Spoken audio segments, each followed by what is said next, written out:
তো করতে 10 মিনিট লাগবে, তার মধ্যে আর একটা হাত কেটে গেছে। কমপ্লিট।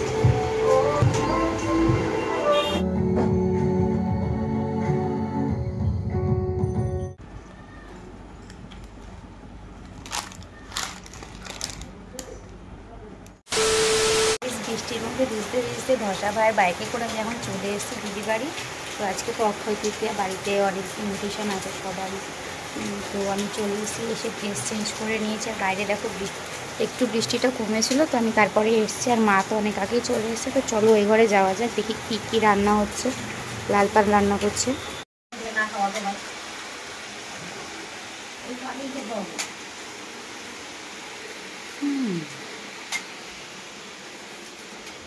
জলটা পরে ভালো খাওয়া যায়।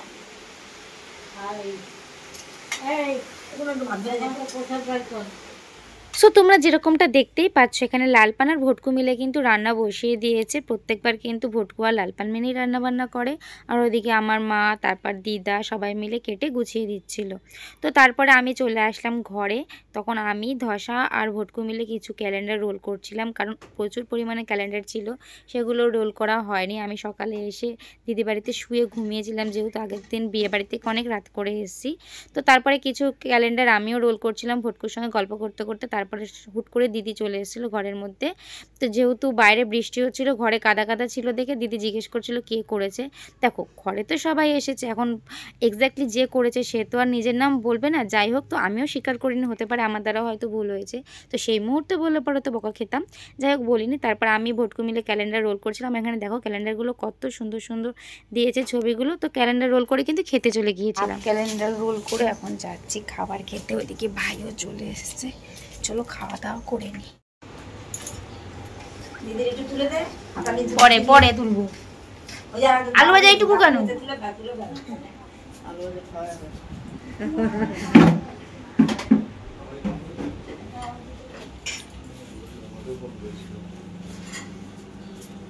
বৃষ্টি দিল কি সুন্দর। শাক, সেই শাক। চিতনা করিও বঞ্চিত, শাক অল্প অল্প সামথিং সব ছিল। তুই কি এখন কি তুই থাকবি না? আচ্ছা, তোমাদের সাথে এবার মেনুটা শেয়ার করা যাক। যেটা হয়েছিল প্রথমেই মুগের ডাল মাছের মাথা দিয়ে, যেটা আমার অলওয়েজ ফেভারিট। দেন ছিল ওখানে শাক ভাজা, ঘন্ট, আলু ভাজা, চিকেন কষা, আমার জন্য ডিমের ঝোল, চাটনি, পাঁপড়, রসগোল্লা, এগুলো তো ছিলই। অনেক লোক ইনভাইট করা হয়েছিল, যারা কিন্তু দুপুরে খুব কম সংখ্যকই এসেছিল। বেশিরভাগ খাওয়া দাওয়া হয়েছিল রাত্রিবেলা, বাট তখন আমি ছিলাম না, তো সেটা তোমাদেরকে ভিডিও ক্লিপে দেখাতে পারলাম না, সরি। দেখো গাইজ, আমাদেরকে ডেকে নিয়ে এসে নেমন্তন্ন করে, তো খাওয়া দাওয়া করে আমাদেরকে বলে সবাই মিলে বসে আমরা ক্যালেন্ডার রোল করব। তো এখানে আমার ভাই রোল করা চলছে। ভাই খেয়ে দিয়ে এসে একা একা রোল করছে। আর যাদের বাড়ি তারাও অনেকটা কাজে ব্যস্ত, দেখো কি করছে।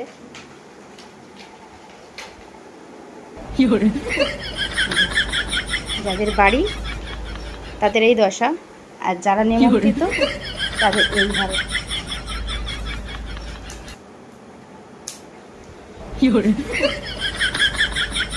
যাই হোক, কি আর করা যাবে, ওরা ঘুমাক, আমরা আমাদের কাজ করি। তো আমরা ক্যালেন্ডার রোল করে ওঠার পরেই সঙ্গে সঙ্গে কিন্তু চলে এসেছে। এখানে দেখো সব প্যাকেট, এখানে মিষ্টির প্যাকেটগুলো সব চলে এসেছে। আর প্যাকেটের মধ্যে কি কি আছে তোমাদেরকে সেটাও শেয়ার করবো। এখানে প্যাকেট নিয়ে এসে ধসা আর দেবা মিলে। আর প্যাকেটের মধ্যে ছিল তোমার ডালমুট, ফ্রুটি, প্যাটিস, লাড্ডু, কেক, আর সঙ্গে একটা করে কিন্তু ক্যাডবেরি ছিল। তো এগুলোই ছিল প্যাকেটের মধ্যে, তোমাদেরকে দেখিয়ে দিলাম। চলো কিছু ব্যাগ প্যাকিং করে নিয়েছি। এখন কিন্তু দোকানে গিয়ে দোকানটা রেডি করে আমি আবার চলে আসবো।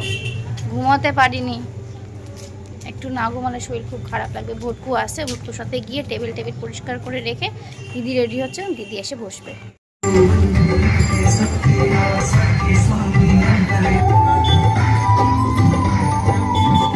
জানো তো, আমি না একটা ফুল হোয়াইট কালারের বেডশিট কিনেছিলাম, যেটা কিন্তু টেবিল বা খাটে পেতে ডেকোরেশন করার জন্য লাগে। তো সেই জিনিসটা আমি আর খুঁজে পাইনি। যাই হোক, তারপর দিদি নতুন একটা বেডশিট দিল, সেটাই কিন্তু আমি টেবিলের ওপর রেখে ডেকোরেশন বলতে ওই কি, টেবিলটা শুধু একটু ঢেকে দেবো, ব্যাস এটুকুই, আর কোনো কাজ নেই। কারণ এখানে দিদি হচ্ছে খাতা রেখে তারপর তোমার হচ্ছে লেখালেখি করবে, কে কত পেমেন্ট করলো সেই জিনিসটা, হিসেবটা। তো সেটা আমি হাফ পেতেছিলাম। তারপরে ভটকু আমাকে বললো পুরোটাই কভার করে দে, যাতে টেবিলের এইটুকু অংশ দেখা না যায়। তো ওর কথা মতো কিন্তু আমি পুরোটাই ঢেকে দিয়েছিলাম। তারপরে কিন্তু আমি ঘরটা ভালো করে ঝাড় দিয়েছিলাম, কারণ এখানে পুজো করা হয়েছিল দুপুরবেলা। তারপর থেকে খোলাই থাকে, আর যেহেতু সিমেন্ট বালির কাজ, ঘরে কিন্তু প্রচুর পরিমাণে বালি থাকে। কমপ্লিট।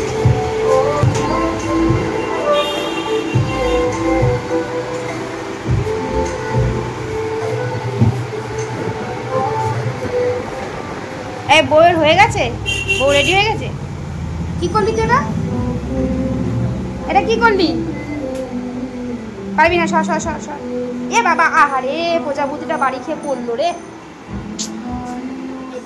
দোকান ঘর গোছানো থেকে সোজা চলে এসেছি রুমে, আর সেখানে কিন্তু আমার মেকআপ করা পুরো ডান। তো আমি মাকে, তার মধ্যে আর মামনিকেও রেডি করে দিয়েছিলাম। এখানে বড় ভাইরাও চলে এসেছিলো। তো চলো, আমার মেকআপ পুরো কমপ্লিট। ওদিকে দিদিরাও আসছে, মামার মেয়ে দিদিরা।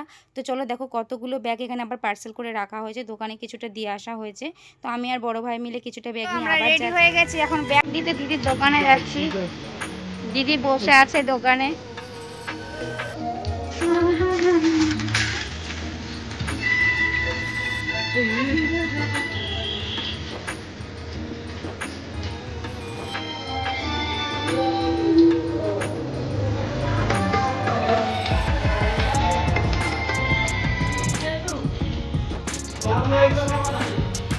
তো এই দেখো দিদিরাও কিন্তু চলে এসেছে, ভাগ্নিকে সঙ্গে করে নিয়ে সবার সাথে গল্প আড্ডা দিলাম কিছুক্ষণ। তারপরে ফটোশ্যুট করে নিয়ে কিন্তু সবাইকে টাটা দিয়ে বাড়ির উদ্দেশ্যে বেরিয়ে গিয়েছিলাম, কারণ বাড়িতে জেঠিদের ঘরেও পুজো ছিল সেদিনকে।